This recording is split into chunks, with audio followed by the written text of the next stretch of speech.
This is Dick Burns Valley. Sorry, it's force of habit. This is Richard Burns Rally, a game originally released on Playstation 2 and Xbox original, but is still regarded as the most realistic rally simulation on the market. So, just how does an 18-year-old video game hold this title? And how is it managing to beat multi-million-dollar games such as the Dirt Rally and WRC franchises release after release? To start this story off, we need to go back to 2004. After witnessing the instant success of former teammate Colin Mcrae's Dirt, Richard Burns wanted to try his hand at creating his own rally video game. But art imitates life, and the accessible Colin Mcrae's Dirt overshadowed the more realistic and difficult RBR with gleaming reviews and higher sales figures. A review by gamesrader even said, RBR is simply too unfriendly to be any fun, no matter whether you're a casual gamer or you've found every hidden package in Vice City. Which just seems like a terribly long-winded way of calling yourself a pussy. What do you got against women?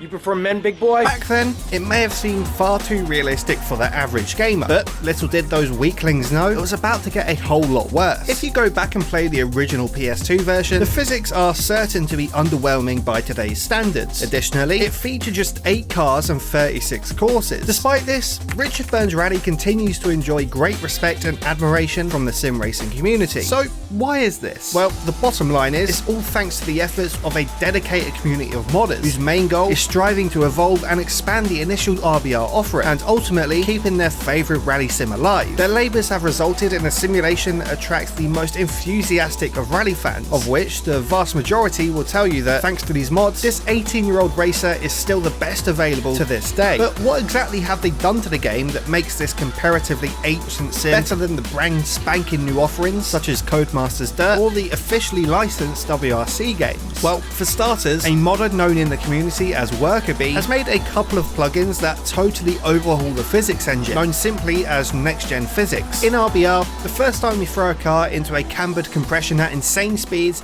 is a feeling that sticks with you, and is outright addicting. The cars behave convincingly, and require a careful hand to negotiate the road. It's not just the car's physics either. Jumps, potholes, water hazards, bridges, and tree stumps litter the road, and are a real hazard. That will quite easily end your rally if you are unlucky enough to stray even half a metre offline. Speaking of which, the damage model is surprisingly good too. All the dents appear where you'd expect. Wheels can sprout or wobble, your engine can blow, your brake lines can fail, or you can even grenade your gearbox. Sounds like the gearbox is broken. The over-engineered physics behind the NGP mod utterly convince you that this is what it feels like to drive a rally car, for real. In comparison, when I'm driving the Dirt Rally or WRC franchises, I just don't get the same feeling. The cars feel like they're floating on top of the road rather than being a part of it. Could an 18-year-old game really still be considered the absolute cream of the crop with just a physics rework? Probably not. There are hundreds of stages you can download. In fact, there's literally a lifetime of stages, more than a mere mortal could possibly learn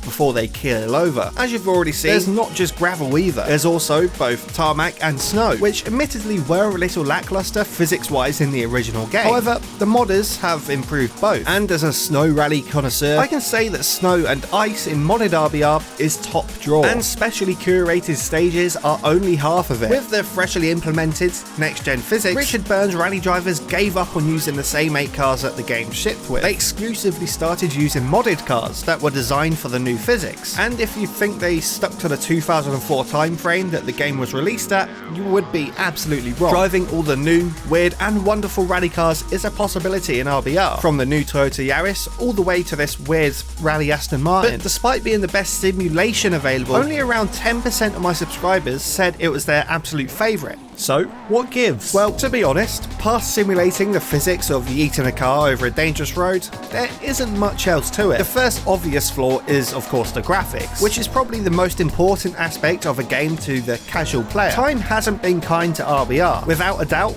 the more modern sims are prettier. But I will say, once you get immersed in the realistic physics, especially in VR, the flat graphics don't really make a difference, and you end up just kind of ignoring them, I guess. Similarly, the audio is kind of dated, despite the modders' best efforts to modernise it. Sometimes it can sound almost like life, but it isn't consistent at all.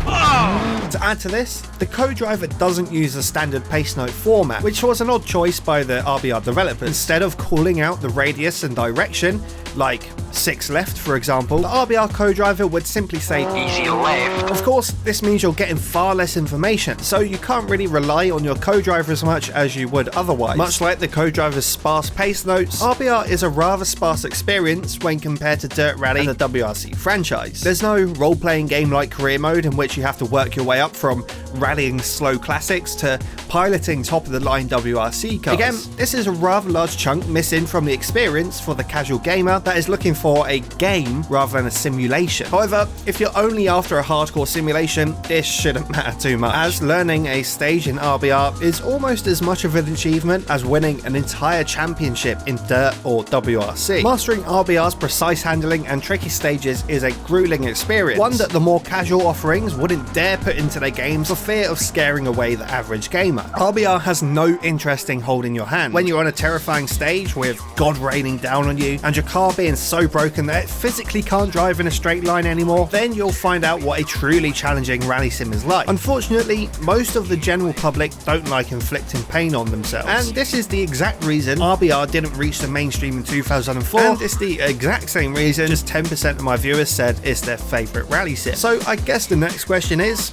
RBR worth your time? Well, you should have already made your mind up. But here's something that will most likely seal the deal. Due to Dick Burns Rally being an 18-year-old game that isn't on sale anymore, it's actually classed as abandonware, meaning you can play Richard Burns Rally for absolutely free, totally legally. And given the fact that it was a PS2 game and still has the same graphic requirements despite the mods, you should be able to run this game on pretty much any system. You should go and check out on the Rally Sim Fans website. It comes with an installer which will automatically install all the mods for you. And whilst it's installing, you should watch this video in which I yeet a Subaru down a big mountain road. I'm sure you'll love it.